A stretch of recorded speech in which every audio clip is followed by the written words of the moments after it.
On August the 3rd, 1955, on a hot, stuffy night, British theatre was about to undergo a revolution.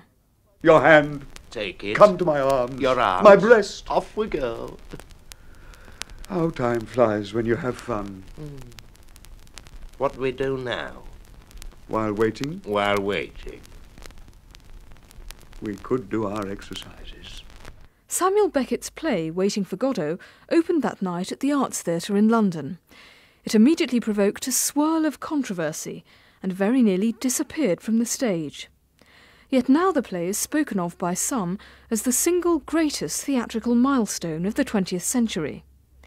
Certainly its effects have been felt on theatre around the world, and in Britain it's now seen as laying the foundations for a whole generation of playwrights in the 50s and 60s.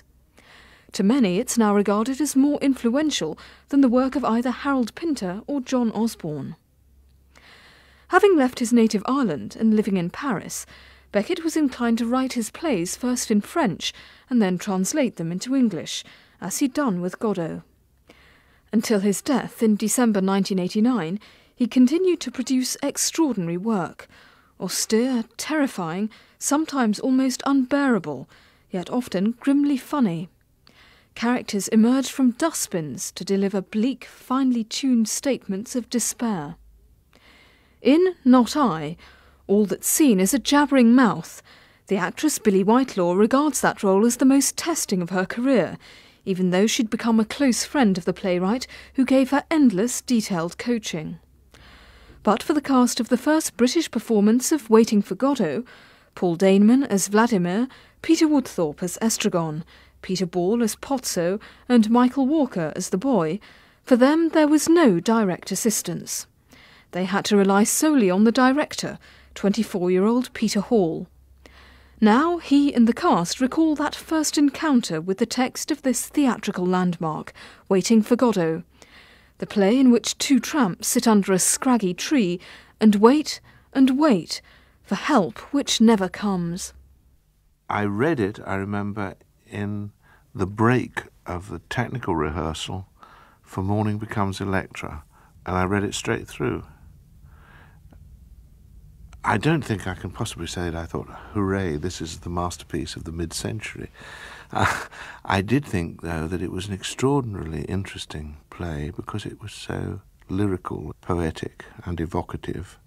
I certainly remember responding to the fact that a playwright had, almost for the first time, it seemed to me, turned inaction into action, waiting into tension.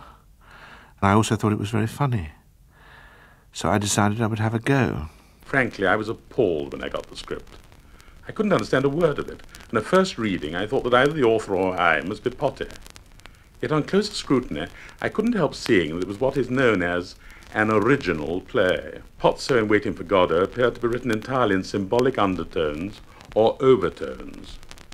Contrariwise, I wasn't so silly as not to realize that it was a fat part full of fascinatingly effective things. So I hammed and hawed until Peter Hall, with diabolical cunning, suggested that I was ideal physical casting for the role.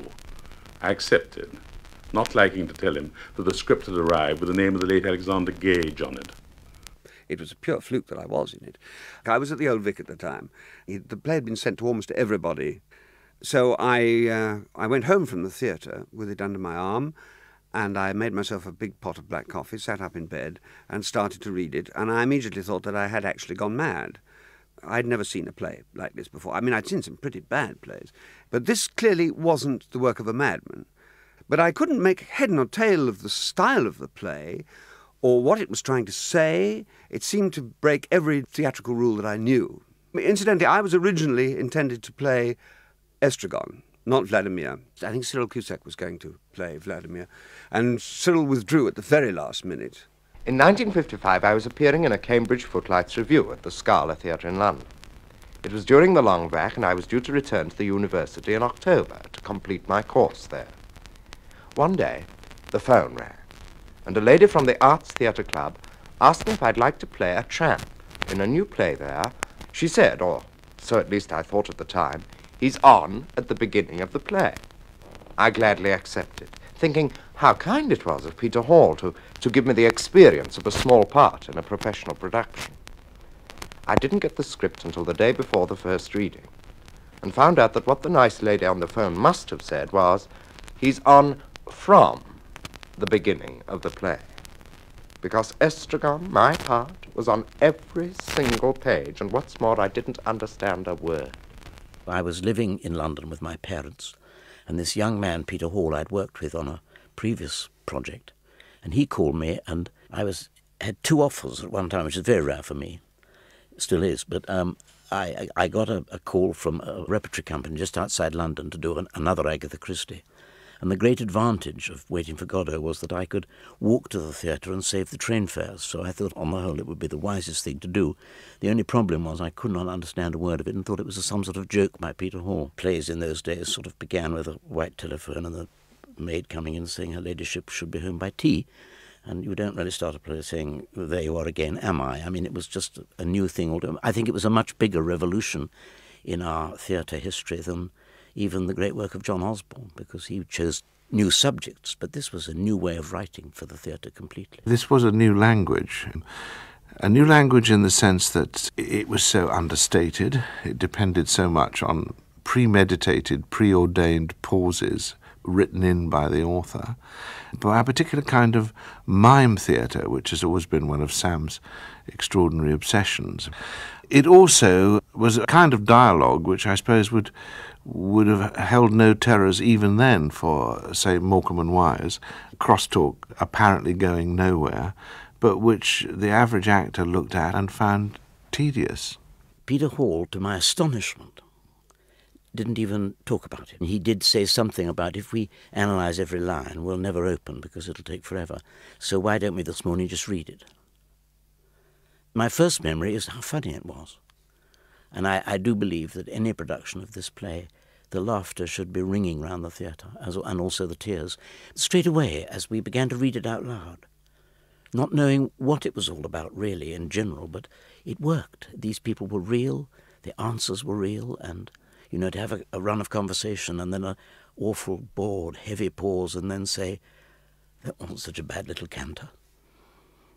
It doesn't mean anything when you look at it on the page, but the moment you read it, it came to life, and that to me is always a mark of a good play. As we rehearsed it, I can remember the gravity of the play and not the meaning, because it doesn't have a meaning in that sense of the word, but the sort of purpose of the play began to emerge, and the poetic and sort of spiritual values of the play. And we began to find more and more that, in fact, the less we did, the better it worked. It really was a voyage of discovery. We didn't discuss very much what the play meant. It seemed to me what the play meant was what the play was, what the play said. I gave like a speech at the read-through, and every time we got to it after that, Peter Hall would stop and say, we'd cut that for the moment and go on, you see. And after about 2 weeks of this silence from this young man, I thought, have I offended him? Am I about to get the sack?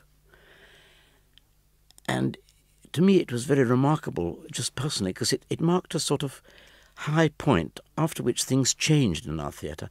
I went to Peter Hall and I said to him on the sort of Friday, Peter, when are we going to work on this speech? And he said, well, I'm waiting for you, love. He said, I don't think it's a speech we can work on very much with the text in our hands, so when you're good and ready. And I said to Peter on the Tuesday we were going to run the first act or something, I said, when we get to Lucky's speech, I could say it. I said the speech, and he then stopped us. He said, right, the rest of you go home. I'll be working with Timmy for 2 days. Right, the tennis on the beer, the flames, the tears, the stones, so blue, so cool, so blue, so calm, alas, alas, on the skull, the skull, the skull, the skull in Connemara. In spite of the tennis, the labours abandoned, left unfinished, graver still, the abode of stones. In a word, I resume, alas, alas, abandoned, unfinished, the skull, the skull, the skull in Connemara. In spite of the tennis, the skull, alas, the stones, Kennard. Tennis, the stones, so calm, Kennard, unfinished! It runs 5.5 minutes, except on the last night in Blackpool when we had to catch the night train from Preston, and it ran about 2. But I mean, basically it should run about 5.5 minutes. And I cannot learn something unless I know what it means. I found a sentence in it, which is really, it's an unfinished sentence of about 3 lines. interspersed with a sort of freewheeling thing in the mind, and then he comes back to it. I mean, the first words are given the existence of a personal God with a white beard. But even in the middle of that, there's outside time beyond extension. And then I chase through, and it sort of considers the intellectual efforts of man and the physical efforts of man, tennis, golf, you know. And then it starts to talk about flame and fire, which I take to be a kind of final judgment. And the last word is unfinished. So it's a sort of memory and like a sort of flywheel going on. When Peter Hall said to me, I want you to pause, and I said yes, and he said, and then I want you to pause again. I want you to go on pausing and on pausing, and he described exactly what he wanted me to do. He said, pause until they start to shuffle about. And I said yes. He said, then go on pausing. Then they'll start to titter and go on pausing. And he said, when the first seat bangs, then come in, or something like that. I mean, a pause in those days in the theatre was never more than a few seconds. I think it is true that my production of Godot, I won't say invented the pause, but elevated the pause to a very strong theatrical weapon. But I've always loved pauses. I'm a very musical director, and I think you only define words and you only define sound by silence. And I love silence in the theatre, and I love directing a scene so that a pause is there. It holds, it makes the audience ruminate, and that the actor comes out of the pause in a different state than when he went into it. I loved all that, doing Godot. But of course there was no such thing as a Pinter pause when I was doing Godot. There was no such thing as Pinter.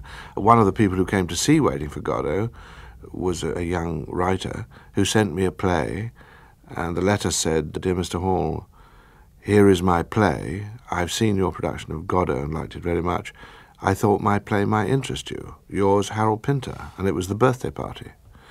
And it did interest me. And I'm sure that Godot had an extraordinary effect on Harold. I wouldn't presume to say that it inspired him, but I think it probably reassured him that his kind of theatre was valid, could operate, could work. Peter said we must be prepared for complete disaster. He was prepared for the play to be yelled off the stage, actually. It wasn't yelled off the stage, it was frozen off, really, at the beginning. We actually had lines prepared. If anybody shouted out, Peter Wood thought he was going to say, "Did you hear anything?" And I was going to say, "No, I didn't." And then he was going to say, "Neither did I." And then we were going to go on. We weren't going to let it pass. Say, I am happy. I am happy. So am I. So am I. We are happy. We are happy. Well, I'm not happy. In fact, I've never been so bored in all my life. The first night of Godot was a very, very strange and uncomfortable experience. Very soon after it started, people began yawning audibly. Half the audience were very hostile and half were very taken. And at the end of the play, it had what is known as a mixed reception, which means that some people hated it and some people loved it. The next morning, the daily press was really dreadful. I mean, dreadful. It reported that nothing had happened, that it was boring, that it was ridiculous. I remember Philip Hope Wallace in The Guardian saying that this is the sort of trash we used to see in little basements in Berlin in the 1920s, but really we ought to be moving away from this now. And it was quite terrible. The owner of the Arts Theatre called me into his office and said, "We're going to have to take the play off at the end of the week." And I said, "Please wait for the Sundays. Please." As actors, we were exonerated. We were, they commiserated with us for having to be in this dreadful, dreadful, dreadful play. I mean, they went on and on and on about it. And we played to almost nothing. And we played on Sundays because it was a club theatre. And I didn't even bother to read the papers on Sunday morning. I had a drink or two on Saturday night and slept in on Sunday morning and thought, oh, God, how many more weeks of it? And Peter Hall had said, "I don't think we're going to make our 4 weeks or whatever." Just a friend of mine wanted a ticket for the Sunday night because it was a club, and I couldn't get through to the box office. When I finally got through, I was rather cross with them. I thought they'd taken the phone off the hook. And they said, "Well, haven't you seen the Sunday papers?" The Arts Theatre bar in those days was haunted by a lady who was just setting out as a literary agent, Peggy Ramsey. And I said to her, "What on earth am I going to do?" Because she agreed with me of the importance of the play and the importance of Sam Beckett as a talent. And she said, "Do you not think it would be a good idea to send a copy of one of his novels round to Harold Hobson?" So I said, "Why?" And she said, "Well, at least it might put it in context, because all the English critics are just looking at this as a bit of avant-garde from Paris left bank. So I dispatched to Harold Hobson, who I didn't know, my well-thumbed copy of What? I mean, only well-thumbed, I have to say, since I started rehearsing Godot, because I've been reading round my subject. Hobson's notice began, those of us last Tuesday who were waiting for Godot, most of the audience were rather bewildered, but those of us who are acquainted with What understood how we were to take this. So that saved the day. But I don't want to mock Harold, because he championed the play. In those days, dramatic critics had much more authority than they do now. Hobson in the Times was a sort of god, really. And the result was you couldn't get in. And the same people, I have to say, a lot of the same people who'd walked out on the first night were there again and would come round and say, "Oh, how very interesting, do tell me." But nevertheless, it's the way the arts work in a free society. That's how it happens. And very often the fashionable and perhaps the, if one puts it cynically, the rather sort of affected and trendy, do in fact very often lead us in the right direction. I mean, there's no doubt they did. And the result was enough people came for the play to be established as what it was, which was a classic. New steps in the arts are always very, very disturbing for anybody, particularly critics, who, by definition, must be immersed in the present. And it takes quite a broad mind and a flexible scope, I would have said, to respond to something which questions the very nature of theatre, that questions the very nature of what a play is. My own belief is that it remains the undisputed masterpiece of the mid-century theatre, world theatre. I think there's absolutely no question about it. It didn't seem possible, though, to make such a statement on that Wednesday morning after the first night. It didn't even seem possible after we got the two reasonable Sunday notices. But, of course, it became a fashionable, controversial success. I mean, people argued about it, walked out of it, abused it. People did cartoons about it. It was extraordinary. It was a sort of Godot fever developed. Sam Beckett came to see us in London. We'd been, by this time, an established success in a West End theatre. He made some comments, I think, to Peter Hall. He gave a sheaf of notes, which Peter Hall said, "I'm not going to read you." But he said one of the things, Beckett said, that all the pauses were too short, because we were having pauses of a mere 1.5 minutes, and he wanted 4. And Peter Hall said to him, apparently, "But Sam, if we pause that long, the audience will leave." And he says, "It doesn't matter." Sam Beckett was perhaps a little bit difficult like that. I mean, I always felt a little bit, I always heard afterwards that he didn't really approve of our production, but I don't know when he saw it. I did meet him, but we didn't talk about the play, of course. We talked about cricket, which seemed to interest him most. But I always thought it was a little bit unfair to have given Peter Hall no help at all and said it means what you want it to mean, and not any kind of direction at all, and then afterwards to complain about the production. Later on, he was much more specific. Billy Whitelaw, he used to write to continually to tell her exactly how to do everything. How interesting it would have been if he'd done that with us. I spent an arrogant evening on my part with him as a young actor. I presumed to discuss with him what I thought the play was about. I pointed out to him that, as far as I could understand it, for every one literary reference, of which there are a great many, there were about 3 from the Bible, and whatever he said about Mr. Godot not being God, it says in my speech, "Given the existence of God with a white beard." And at the end of the play, "Has he a beard, Mr. Godot? What colour is it?" "White, sir. Christ have mercy on us." So I said, "You're stuck with that." And I talked to him about, you've got this view for me in the play of a God who once cared, once loved, sent his son to the cross, the tree, cursed be everyone that hangs on a tree and all that. And you've pictured a God who, that was all true once, but he's got tired of waiting and he now does nothing, sir. Peter Hall once said to me about that line, "He does nothing, sir. It's the most terrifying line in contemporary theatre." And I said all this to him with terrible arrogance, I'm afraid, and he said, "Well, Timothy, if that's what you think the play is about, I expect that's what it's about." But he wouldn't give away any more, and I don't think it is what the play's about. So I think that's a strand in it. There was a part of Sam, I'm sure, but which rather enjoyed being an outsider and a rebel. And I think with this play, which was the first time he really became famous in the sense. I mean, he was known in intellectual circles in Paris and London beforehand, but hardly known. And this play made him world famous. And I think, in a way, he hadn't come to terms with the power it gave him for somebody who'd elected to live almost like a tramp. I mean, Peter said when he met him in Paris, I mean, the set was a table and a chair and a dusty window and Sam Beckett, you know. I was told years later by Harold Hobson that I had invented the fact that it was about two tramps. I mean, I can only say they always were two tramps to me. I wasn't even conscious of having made that decision. When I read the play, they were two tramps who ate carrots and roots and odd bits of rubbish and sat under a tree all day.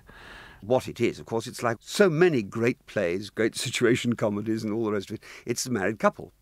Vladimir and Estragon are like a married couple. Only they're a married couple in space. They're a married couple who've been together for thousands of years, perhaps, I don't know. But the basis of their humour and the basis of the reaction is that eternal sort of married thing of we can't do without each other, we need each other, but we can't bear each other. All that goes on throughout the play. And I think that if that is followed in the play, if the actors follow that, the cosmic side of it takes care of itself. And I think we didn't really discover that completely by the time we opened, but we were a great deal nearer to that on opening night. Another story I always tell about Godot is in the second act, Vladimir, played by Paul Daneman, has a long philosophic dissertation, very, very difficult for the actor to sell to the audience. And Paul said to me, I can't do this with my bowler hat on. This is for the dress rehearsal. And I said, well, don't see why not. He said, I just can't. I mean, my head's bursting. So I said, well, we'll find a place where you take your hat off. Let's run it again. He began running it. And he got to the line, Christ have mercy upon us. And I said, that's it, take your hat off, put it on your lap. Right, he said, and he took it off and put it on his lap.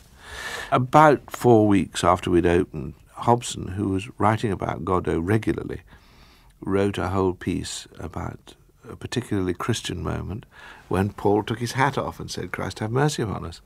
I went in to see Paul that Sunday night, because we used to play on Sundays at the Arts. And Paul said to me, I can't take my hat off now. He said, I thought I was just taking my hat off. I didn't know it had this significance. He said the entire audience will be waiting for this great moment. Please, Mr. Albert. Off we go again. Do you not recognize me? No, sir. It wasn't you who came yesterday? No, sir. This is your first time? Yes, sir. You have a message from Mr. Godot? Yes, sir. He won't come this evening. No, sir. But he'll come tomorrow? Yes, sir. Without fail? Yes, sir. What does he do, Mr. Godot?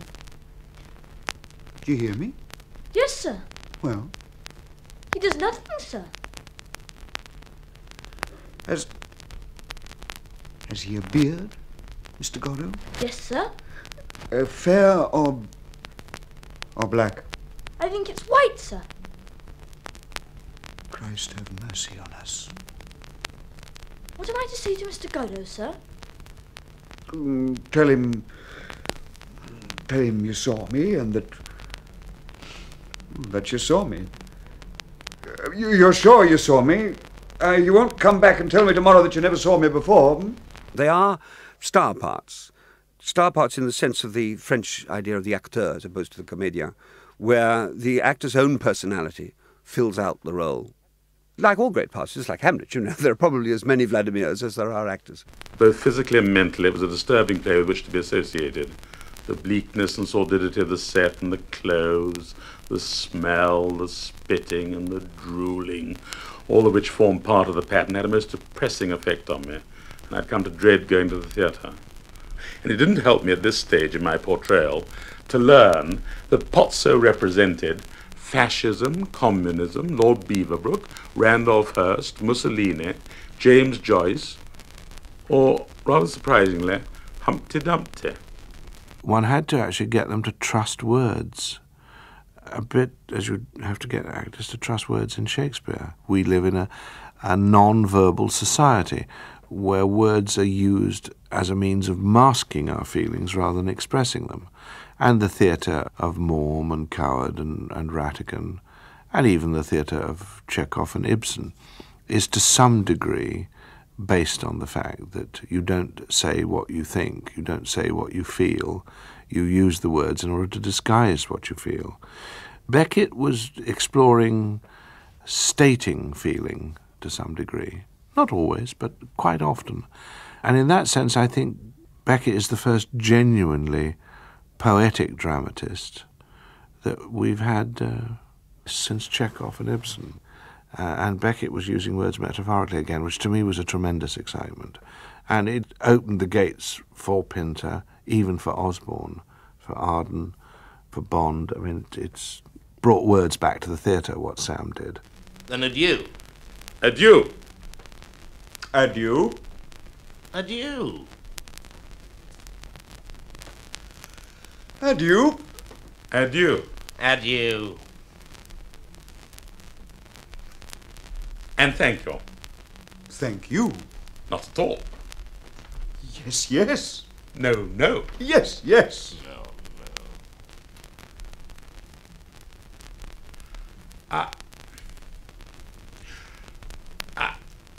I don't seem to be able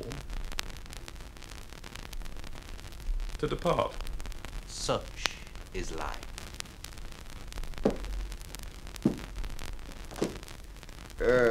You're going the wrong way. I need a running start. Stand back! On! On, on! On, on! Faster! On! Adieu! Adieu! Adieu! Up, big! On! Faster! On! Adieu! Big! Yep! Adieu!